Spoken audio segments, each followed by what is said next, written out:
So welcome दर्शकों, step on street के other episode में आप सबका फिर से स्वागत है। जैसा कि आपको पता होगा कि ये episode alpha generation give alpha generation give होने जा रहा है। और इसी के साथ साथ मैं आपको बता दूं कि हमने जेनजीज के साथ भी पॉडकास्ट बनाया हुआ है, जिसमें हमने वेब थ्री एंड बिजनेस के बारे में बात की है। आपको वो देखना है तो डिस्क्रिप्शन में मैंने उसका लिंक दे दिया है। और इसी के साथ साथ मैं आपको बता दूं कि अल्फा जनरेशन के साथ पॉडकास्ट काफी अर्ली हो गया। आई थिंक आप ये सोच रहे हैं, नहीं नहीं, क्योंकि आपको बता दूं कि अल्फा जनरेशन कितनी ज्यादा स्पीड से ग्रो कर रहा है। क्योंकि आज हमारे साथ है समायरा विजय गुप्ता, जिन्होंने 13 साल की उम्र में 13 साल की उम्र में अपनी बुक पब्लिश कर दी। और जो उनने 4 साल की उम्र से लिखना स्टार्ट किया था, और वो बुक पूरे ही स्टेट में अच्छी तरीके से बहुत लोगों को पसंद आई है। इसी के साथ साथ हमने उनको बुलाया है अपने इस पॉडकास्ट में, जो आपको बताएंगे कि कैसे कैसे बुक हम लिख सकते हैं और हमें अपनी लाइफ में क्या क्या चीज़ों को ऐड ऑन करना है, और वो की क्या वैल्यू है हर एक इंडिविजुअल की लाइफ में। जिसमें हमने बात की है atomic habits, wealth of Nations and the subconscious mind and mindset जैसी कई सारी किताबों के बारे में हमने बात की है। और आपको ये सिखाएंगी कि कैसे कैसे आपको एज जस्ट अ नंबर अपनी लाइफ में ऐड ऑन करना है, क्योंकि एज सिर्फ एक जस्ट ऑफ नंबर है। आप कभी भी कुछ भी कर सकते, ये बिलीफ सिस्टम आपको बहुत ज़रूरी है। इसलिए स्टेप ऑन स्ट्रीट ही आपको सिखा रहा है कि कैसे कैसे आपको स्टेप ऑन स्ट्रीट करना है। सबसे पहले मैं वेलकम करना चाहूंगा आपका समायरा जी। तो कैसा लग रहा है आपको first of all step on street के पॉडकास्ट में आके? मुझे बहुत अच्छा लग रहा है और मैं थैंक यू भी बहुत कहना चाहती हूँ। जी, तो इसी के साथ मैं आपसे कुछ क्वेश्चंस पूछूंगा, एंड आपको इस चीज़ का विशेष ध्यान रखना है कि ये पॉडकास्ट काफ़ी सारे बच्चे भी देख रहे हैं और उनके पेरेंट्स भी देख रहे हैं। तो इसी के साथ साथ आपको उनको अंडरस्टैंडिंग देनी है, उनको कि कैसे कैसे अपने बच्चों को ग्रो करें एंड बच्चे अपने आप को आपकी जैसी हैबिट कैसे अडॉप्ट करें। तो समायरा जी, फर्स्ट ऑफ ऑल आपसे मैं ये क्वेश्चन पूछना चाहूँगा कि आप एक ऑथर हो और आपकी एज सिर्फ और सिर्फ 13 साल है, तो आप कैसे आपने स्टार्ट किया ये अपनी ऑथर वाली जर्नी, बताइए। मैं बहुत छोटी थी, सिर्फ 4 साल की थी और मुझे बहुत सारी बुक्स लाके दी गई थी। स्टार्टिंग में जब मैंने लिखना शुरू किया था तो मैं बहुत ही रॉ स्टोरीज़ लिखती थी। कोई ऐसा मैसेज नहीं होता था, लेकिन वो ज़रूर स्टोरीज़ होती थी। मैं उन्हें खुद इलस्ट्रेट भी करती थी। फिर उसके बाद मुझे लगा कि पोएम्स एक ऐसे तरीके हैं अपने आप को एक्सप्रेस करने के, जिससे आप किसी को ऑफेंड भी नहीं करोगे और आप अपनी बात सामने रख सकते हो किसी के भी। ओके, बहुत अच्छा पॉइंट आपने बोला है कि आप किसी को ऑफेंड भी नहीं कर सकते और अपनी बात अच्छे से रखते हो। मतलब कम्युनिकेशन के बारे में आपकी पता चल रहा है मेरे को। तो थोड़ा आप मुझे ये बताइए कि आपके दिमाग में ये माइंडसेट कैसे आया कि किसी को ऑफेंड भी नहीं करना है एंड अपनी बात भी रखनी है, क्योंकि बहुत से लोगों की कम्युनिकेशन आज के टाइम पे अच्छी नहीं है एंड देन वो अपनी बात नहीं रख पाते। तो आप फर्स्ट ऑफ ऑल ये मेथड बताएं अपना। अ, तो जैसे मैंने अलग-अलग बुक्स पढ़ी, तो उनमें ऑथर्स तो लिखते ही थे और बहुत अच्छा लिखते थे। मैं चंपक बहुत पढ़ती थी जब मैं छोटी थी, तो मुझे उसकी स्टोरीज़ बहुत पसंद थी। एक मेरी जोजोज़ जंक फूड हैबिट्स एक स्टोरी थी जो मुझे बहुत पसंद थी। अब मैं बहुत छोटी थी तो वो जंक फूड के बारे में थी, बहुत ही बड़ी चीज़ हो गई छोटी सी जी। Junk food. तो वो जब मैंने पढ़ी तो ऑब्वियसली सबको जंक फूड पसंद होता है एक एज पे, और मेरे को बहुत पसंद था।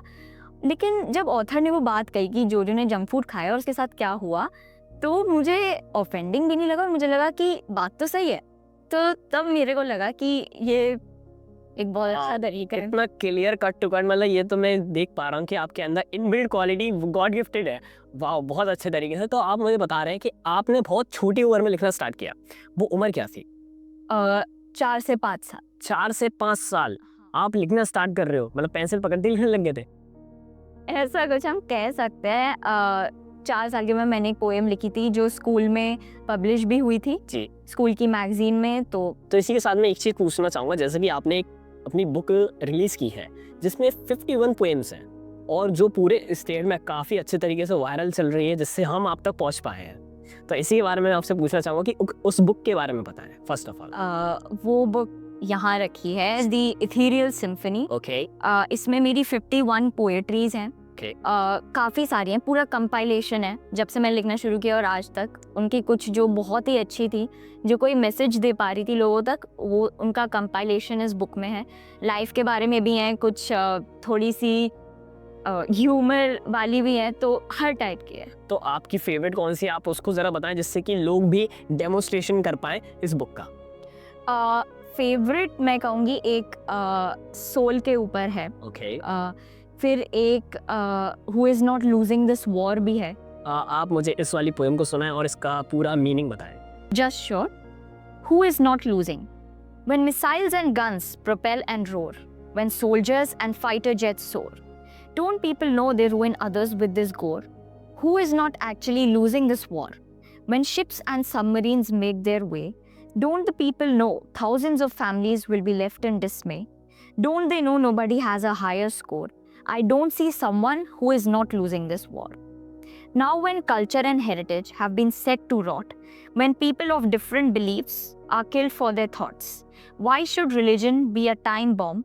The whole world should know nobody is winning this war. What the great, बहुत अच्छा, बहुत अच्छा। पर मैं ये चाहूँगा कि आप इसका जो मीनिंग है एक बार हिंदी में लोगों को अच्छे से ज़रूर समझाएं और इसको बहुत शॉर्ट में बताएं। हाँ, तो हम अभी का सिनेरियो भी देखें, जियो पॉलिटिकल जो भी दुनिया में हो रहा है, तो इस पोएम का मतलब ये है कि जनरली हम लोग हमारे मतलब कॉन्स्टिट्यूशन में भी आर्टिकल 51A है जो फंडामेंटल ड्यूटीज़ बताता है लोगों की, तो उसमें एक है कि हम साइंटिफिक टेम्परामेंट प्रमोट करें। लोग ऐसा कभी कभी करते हैं कि हम रिलीजन को एक टाइम बॉम्ब की तरह मतलब बना देते हैं, लेकिन हमें ये रियलाइज़ करना चाहिए कि सबके अलग अलग पर्सपेक्टिव्स हो सकते हैं और बिलीव्स हो सकते हैं जी। और फिर वॉर में कोई एक साइड जीतता नहीं है, लॉसेस हर साइड पे होती हैं। तो मुझे लगता है कि वॉर तरीका नहीं है कोई भी किसी भी चीज़ का, वॉर तो कोई सोल्यूशन भी नहीं है। मुझे लगता है वॉर ही प्रॉब्लम है जी। तो सोल्यूशन ह्यूमैनिटी है, टॉक्स हैं, डायलॉग्स होते हैं, इतने सारे इंटरनेशनल फोरम्स हैं, वो तरीका है, लेकिन वॉर तो एक प्रॉब्लम ही है। जी, तो बहुत अच्छा लग रहा है आपसे ये पोएम सुन के। तो इसके साथ साथ मैं आपके थोड़े माइंडसेट के ऊपर जानना चाहूँगा कि आपके जैसे कि आप एक ऑथर हैं, 4 साल की उम्र से यानी कि 13 साल की उम्र तक आई हैं, उसमें आपको डिस्ट्रैक्शन कोई भी फील नहीं हुआ? डिस्ट्रैक्शंस बहुत हुए, बल्कि जब मैं 7-8 साल की थी तो मुझे इतना डिस्ट्रैक्शन था कि मैं 4-4 5-5 घंटे फ़ोन चलाती थी ओके। और यूट्यूब देखती थी, और तब मेरी बिल्कुल आदत छूट चुकी थी बुक्स पढ़ने की और ये सब। और उसके बाद भी जब कोविड आया जी। तो बस बहुत ही बुरा हुआ था, क्योंकि सिर्फ बल्कि क्लासेस मैंने बहुत सारी मिस करनी शुरू कर दी, ऑनलाइन क्लासेस। 4th में थी मैं, क्योंकि मुझे गेम्स खेलने थे जी। लेकिन फिर उसके बाद मैंने रियलाइज़ करा कि ये बहुत ही ख़राब चीज़ है, क्योंकि मैंने देखा कि ग्रेड्स भी थोड़े कम हैं और प्लस फिर मेरे पास फाइनली एक क्लियर इमेज होने लगी। उससे पहले तो यही था कि डॉक्टर ही बनना है, क्योंकि मम्मा पापा डॉक्टर हैं जी। लेकिन उसके बाद जब मैंने चीज़ें जानी, मैं डैडी को देखती थी कि वो न्यूज़पेपर पढ़ते हैं, तो मैंने वो पढ़ना शुरू किया। मैंने नई नई चीज़ें जानी, तो एक गोल आया कि हाँ, एंटरप्रेन्योरशिप में जाना है, इकोनॉमिक्स में जाना है। उसके बाद मेरे को लगा कि ऐसे ही नहीं होगा, काफ़ी मेहनत करनी पड़ेगी और डिस्ट्रैक्शंस हटाने पड़ेंगे। फिर मैंने धीरे धीरे लिमिट करा वो टाइम, कोविड भी चला गया और अब फाइनली वो ठीक है। ओके, तो इसके साथ साथ ये पूछना चाहूँगा, जैसे आप एक ऑथर हैं और आप एक डिस्ट्रैक्शन के ऊपर एक बुक लिख रहे हैं, तो आप उसमें क्या-क्या पॉइंट्स को रखेंगे?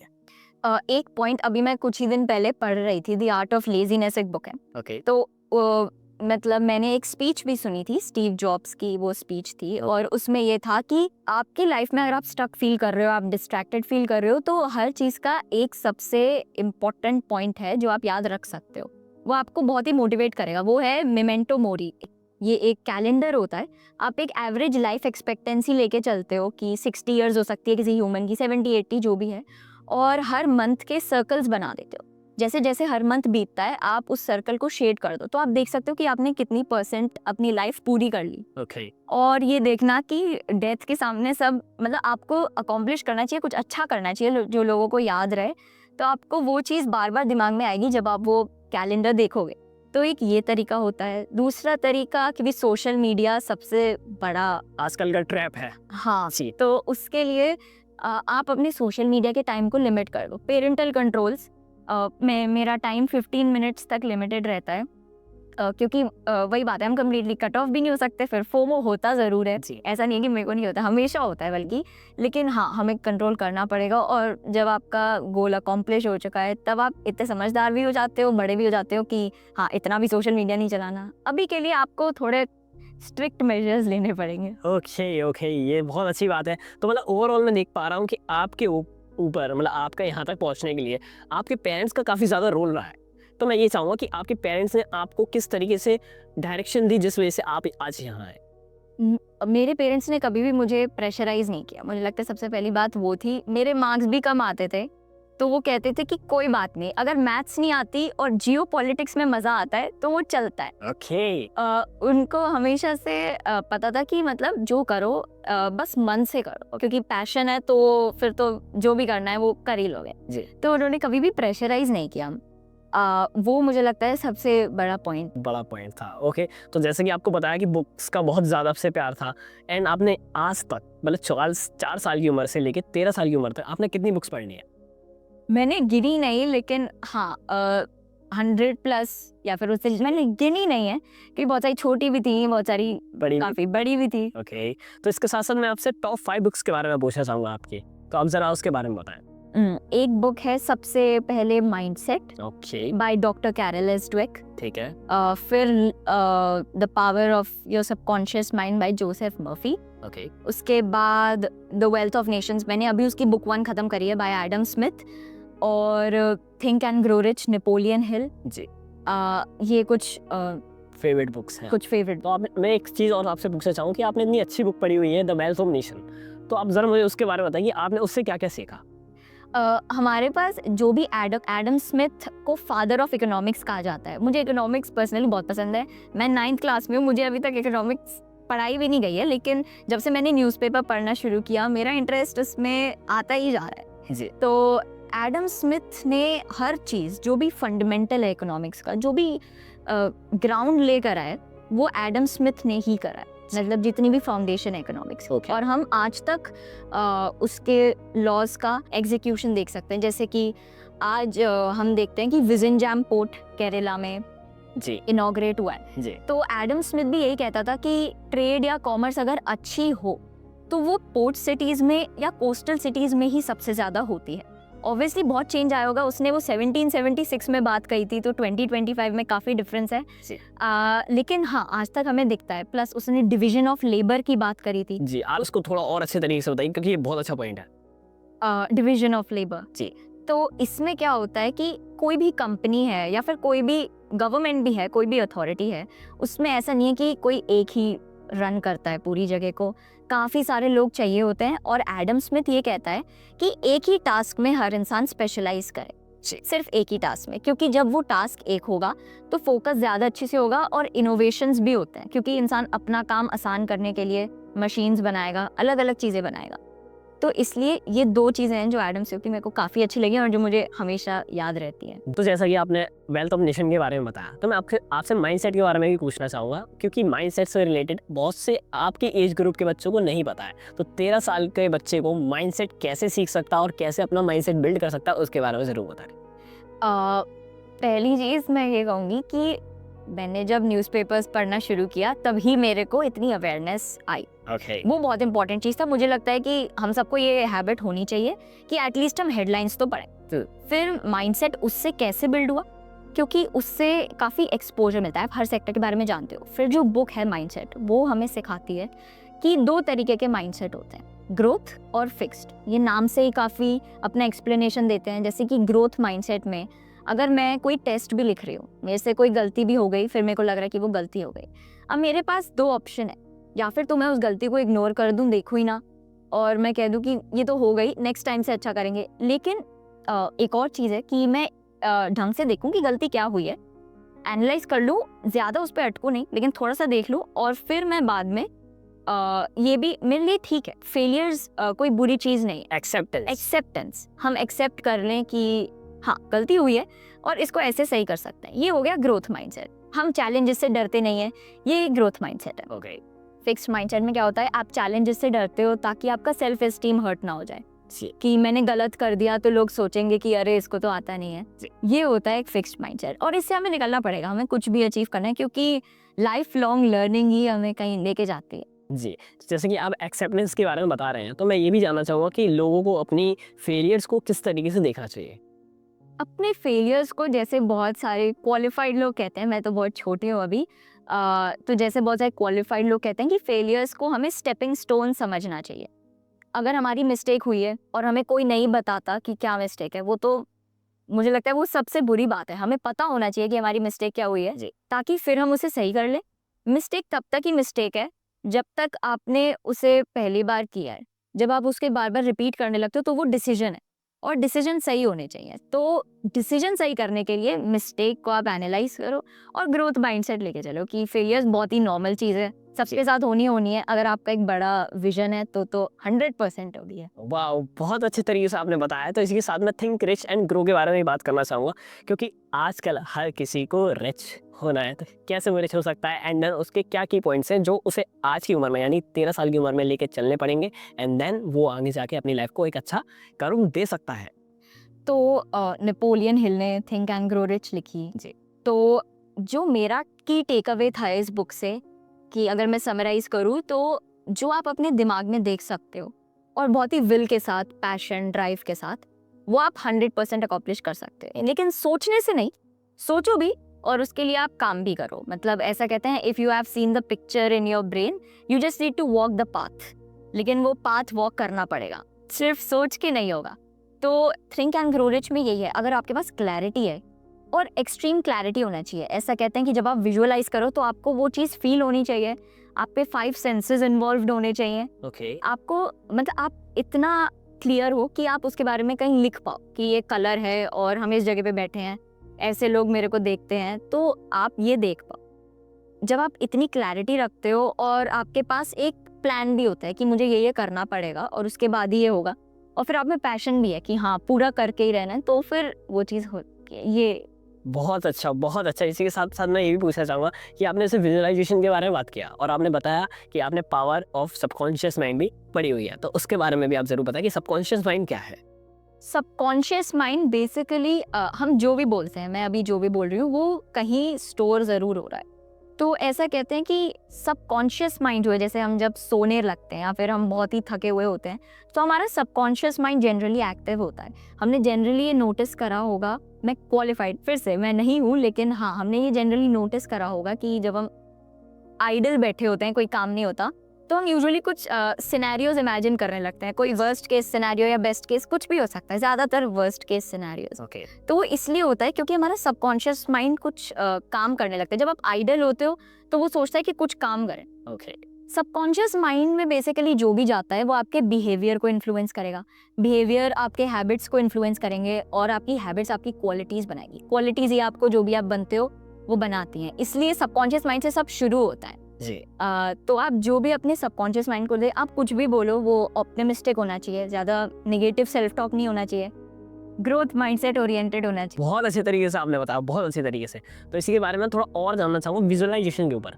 आप थोड़ा विजुअलाइजेशन के बारे में बताएं कि विजुअलाइजेशन कितनी इंपॉर्टेंट है। विजुअलाइजेशन इसलिए इम्पोर्टेंट है क्योंकि अगर मैंने ये भी बना लिया है कि मुझे टॉप करना है, यही हो गया एक सिंपल सा जो सबका ही होता है ऑलमोस्ट, तो इसमें भी आपको पहले तो देखना पड़ेगा, आपको पता होना चाहिए कि वो मोमेंट कैसा होने वाला है, हम कौन से मोमेंट के लिए काम कर रहे हैं। जी। और वो मोमेंट तभी पता हो सकता है जब आप विजुअलाइज करो। आपको ये पता होना चाहिए कि आप ये विजुअलाइज करो कि आप जा रहे हो एग्जाम हॉल में, मैथ्स का टेस्ट है, आप बहुत कॉन्फिडेंट हो, आपने बहुत अच्छे से तैयारी करी है, आपको सारे क्वेश्चन समझ में आ गए हैं, जैसे आपने पेपर देखा है, आप आराम से लिख रहे हो, ये होती है विजुअलाइजेशन। वाह, बहुत अच्छी तरीके से। तो जैसे कि आपने बहुत सारी चीज़ें तो बता दी हैं कि ये आपको करना चाहिए, पर इसको एडॉप्ट करने के लिए मैं ये भी पूछना चाहूँगा कि हम कैसे एडॉप्ट कर सकते हैं। जैसे कि एटॉमिक हैबिट के बारे में आपने बताया था, तो उसके बारे में भी बताइए, वो उस बुक के क्या मेन की पॉइंट्स हैं? तो बेसिकली एटॉमिक हैबिट्स ऐसा कहती है कि ये ज़रूरी नहीं है कि दिन में आप 7-8 घंटे काम करो या फिर अपने आप को पूरा ही मतलब पुश कर दो। एटॉमिक हैबिट्स ये कहती है कि आप छोटी छोटी हैबिट्स बनाओ। अगर आपको बुक पढ़ना शुरू करना है तो आप 10 मिनट से भी शुरू कर सकते हो, कोई फ़र्क नहीं पड़ता। आप 2 पेजेस अ डे से भी शुरू कर सकते हो, लेकिन वो कंसिस्टेंटली आपको करना पड़ेगा। ऐसा नहीं है कि 5 दिन करा फिर 2 दिन छोड़ दिया। तो अगर हम ऐसे करेंगे तो वो कंसिस्टेंट नहीं है। अगर आप कंसिस्टेंट रहोगे तो वो बिल्ड होता है और वो कंपाउंड होता है। जैसे कि कंपाउंड इंटरेस्ट, वैसे ये चीज़ें भी कंपाउंड होती है, और नॉलेज तो मुझे लगता है सबसे ज़्यादा ही कंपाउंड होती है। तो एटॉमिक हैबिट्स यही कहती है कि आप छोटी छोटी एटॉमिक हैबिट्स से भी एक बहुत ही बड़ी चीज़ बना सकते हो, और जो भी अकॉम्प्लिश करना है वो आप कर सकते हो। तो जैसे कि हमने बहुत सारी बुक्स के बारे में बताया, तो आपका लाइफ पर्पस अब तक क्या बना हुआ है? लाइफ पर्पस मेरा, मुझे लगता है अभी तक तो इकोनॉमिस्ट मुझे बनना है। तो पर्पस एक तरीके से वो हो सकता है, मुझे बुक्स ज़रूर लिखनी है इकोनॉमिक्स पे, और एक चीज़ है, एक रिसर्च पेपर है जो मैं पब्लिश करना चाहती हूँ। वो एडम स्मिथ की वेल्थ ऑफ नेशंस बुक 4 तक जब मैं पढूं ओके, तो मैं पब्लिश कर पाऊंगी। वाओ, बहुत अच्छा विजन है आपका और मतलब इतने अच्छे तरीके से आपने सोच रखा है। पर आपको आपका लाइफ पर्पस पता है, पर मोस्ट ऑफ द लोगों को अपना रीज़न ही नहीं पता होता कि वो क्यों कुछ किसी भी चीज़ को स्टार्ट करें एंड वो क्यों ग्रो करें। तो ऐसे इंसान अपने आप को कैसे लाइफ पर्पस दे सकते हैं? इसके लिए भी एक बुक है, okay, start with why. Start with why. हाँ, ओके, वो है बहुत बिजनेस ओरिएंटेड बुक, लेकिन ऐसा नहीं है कि आप उसे जनरली यूज नहीं कर सकते हो। काफ़ी अच्छी बुक है कि आप कुछ भी स्टार्ट कर रहे हो, अगर आपको उसका पर्पस नहीं पता तो वो फिर फ्यूटाइल ही हो जाता है। इसलिए पर्पस, स्टार्ट विद वाई बहुत अच्छी बुक है, इकिगाई भी बहुत अच्छी बुक है। तो ये दोनों बुक जापानीज बुक है एक, हाँ ना? इकिगाई। स्टार्ट विद व्हाई के बारे में आप बता रहे हो, तो इसमें ऐसी क्या चीज़ है जिससे कि हमें पता चल सकता है कि व्हाट्स आवर व्हाई, मतलब कि हम क्यों स्टार्ट कर रहे एक बहुत ही अच्छा तरीका है अपना वाई पता करने का, अपना पर्पस ढूंढने का और अपने इंटरेस्ट ढूंढने का, वो है एक्सप्लोरेशन। हैं? Exploration, okay. जैसे मैं सिर्फ 13 की हूँ और बहुत सारे लोग 10, 13, 11 जो भी है, तो हम बहुत छोटे हैं अभी। जी, अभी हमारे पास इतना फ्रीडम नहीं है कि हम जाके पूरी दुनिया घूमें या फिर ऐसे एक्सप्लोर करें। तो एक्सप्लोरेशन का मतलब सिर्फ वो नहीं है जी, तो एक तो तरीका है कि मैंने बोला था कि आप हमेशा अपडेटेड रहो, रीड न्यूज़पेपर्स। दूसरा तरीका है कि आप अलग अलग बुक्स पढ़ो। वैसे भी पेरेंट्स का भी बुक्स के लिए तो मना करेंगे नहीं, जी, तो जब आप बुक्स पढ़ोगे आपको अलग अलग चीज़ें पता चलेंगी, तभी आप देख पाओगे कि आपको किस चीज़ में सबसे ज़्यादा इंटरेस्ट आ रहा जी। है, और वही चीज़ आपका वाई निकलेगी, फिर पर्पस होगा। बहुत सारे लोग एंटरप्रेन्योरशिप पे जाते हैं जी, और वो लोग पहले सोच लेते हैं कि इसलिए क्योंकि मुझे फिनटेक में, इस इंडस्ट्री में कुछ ऐसा करना है, तो उनको अपना वाई पता होता है। जी। ऐसे ही हम अपना वाई पता लगा सकते पर मैं एक क्वेश्चन और पूछना चाहूँगा कि मोस्ट ऑफ द लोग आपसे इंस्पायर हो रहे हैं इस वक्त, एंड जो लोग 20 साल के भी होंगे जो इस पॉडकास्ट को देख रहे हैं और उनकी एज कुछ भी हो सकती है, पर वो लोग कहीं ना कहीं अपनी लाइफ में स्टक होंगे, तो आप उन लोगों को कौन सी बुक रेकमेंड करना चाहोगे जिससे वो अपनी स्टक कंडीशन से बाहर आ सके? एक बुक मैंने बहुत अच्छी पढ़ी थी, linchpin bye Seth Gordon. Okay. वो बुक आपको बेसिकली बताती है कि आप इंडिस्पेंसेबल कैसे बनो। जैसे हमें कोई भी काम करना है तो हमें ये पता है कि एक पॉइंट पे हम लोग रिप्लेसेबल हो जाते हैं, कि हमारे जगह कोई आ जाएगा और वो कर लेगा, और ये हमेशा होता है, हम इसको अवॉइड भी नहीं कर सकते। लेकिन जब तक हम हैं तब तक हम बहुत ही अच्छा काम कर पाए, Okay. ऐसा कि हम लोग हमें रिप्लेस ना करना चाहें, और वो तभी हो सकता है जब बहुत पैशन है। और लिंचपिन आपको बताती है यही चीज़ें।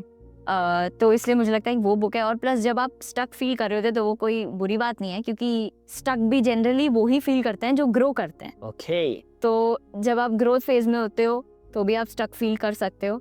और फिर लिंचपिन तो है ही, बहुत अच्छी बुक। तो जैसा कि आपसे काफ़ी लोग अब तक इंस्पायर हो चुके हैं, क्योंकि आपने जिस तरीके से बताया इन बुक्स के बारे में, बहुत ही इजी तरीके से वो लोग आपसे इंप्रेस हो चुके हैं।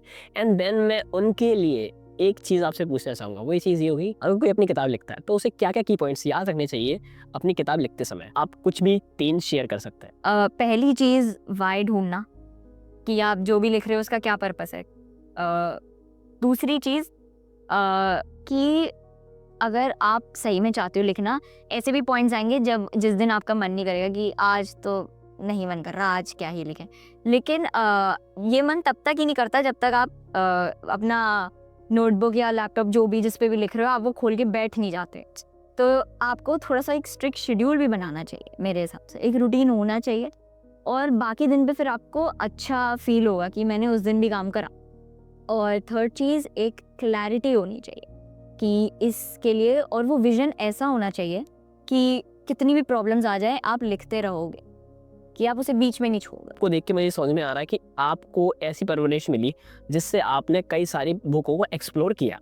बट आजकल की एजुकेशन सिस्टम में जो चल रहा है, बच्चे स्कूल जा रहे हैं, कोचिंग जा रहे हैं, एंड देन घर लौट के आ रहे हैं, उन्हें कोई भी एक्सप्लोजर नहीं मिल रहा बुक्स का। तो आपको क्या लगता है कि अपने एजुकेशन सिस्टम में किस चीज़ की कमी है और क्या चीज़ ऐड ऑन होनी चाहिए जिससे कि आपके माइंडसेट पे बाकी बच्चे भी पहुंच पाए? मैं ये कहूँगी कि मैं बहुत छोटी हूँ ये कहने के लिए, और प्लस एक चीज़ है, आप एग्जैक्टली सिस्टम को नहीं क्रिटिसाइज़ कर सकते, इसलिए क्योंकि जो बैठ के सिस्टम बना रहे हैं या फिर जिन्होंने वो बुक्स लिखी हैं, जिन्होंने वो फाउंडेशन दिया है, वो लोग बहुत ही लर्नड लोग थे जी, बहुत ही सीख के उन्होंने ये सब लिखा। तो जो भी उन्होंने लिखा उसका ज़रूर कोई ना कोई पर्पस था, उन्होंने ऐसे ही नहीं लिखा। अब हम अपना पर्सपेक्टिव ज़रूर बदल सकते हैं एजुकेशन सिस्टम के लिए। जैसे हाँ, नहीं ज़्यादातर टाइम मिल पाता है कि आप बुक्स भी पढ़ो और एकेडमिक्स पे भी फोकस करो, तो इसमें एक बैलेंस लाना बहुत ज़रूरी है। वही मैंने कहा कि जैसे आप कंसिस्टेंटली छोटी छोटी हैबिट्स भी बनाओगे, 10 pages a day, 2 pages a day, वो भी काम करता है। लेकिन आप में एक वो होना चाहिए कि हाँ, मुझे बदलना है। ये एक बैलेंस होना चाहिए। और फिर ये भी है कि exams, I believe that exams are not a test of creativity और capability, they are a test of adaptability and strategy। बहुत। तो इसलिए हमें ये पर्सपेक्टिव बदल देना चाहिए। ऐसा नहीं है कि वो इंटायरली यूजलेस है। जी। ज़रूर स्ट्रैटेजी बनाने में बहुत इंपॉर्टेंट है। आपको कोई सिस्टम दिया जाए और आपसे कहा जाए कि आप इसके लिए प्रिपेयर करो, तो क्या आप कर सकते हो प्रिपेयर? तो ये स्किल बनाने में वो भी मदद करता है। तो एक बैलेंस होना चाहिए। ये भी नहीं है कि एजुकेशन सिस्टम यूजलेस है या फिर ऐसा कुछ। एक बैलेंस होना ज़रूरी। तो जैसा कि दर्शकों आपने ये पॉडकास्ट देख ही लिया है और इसी पॉडकास्ट के अंत में हम आ चुके हैं, तो आपको मैं बता देना चाहता हूँ कि स्टेप ऑन स्ट्रीट आपके सामने ऐसी ऐसी इंटरेस्टिंग स्टोरीज और ऐसी ऐसी इंटरेस्टिंग इंस्पिरेशन लाता रहेगा, आपको सिखाता रहेगा कि कैसे कैसे आपको किसी भी इंडस्ट्री में स्टेप ऑन स्ट्रीट करना है।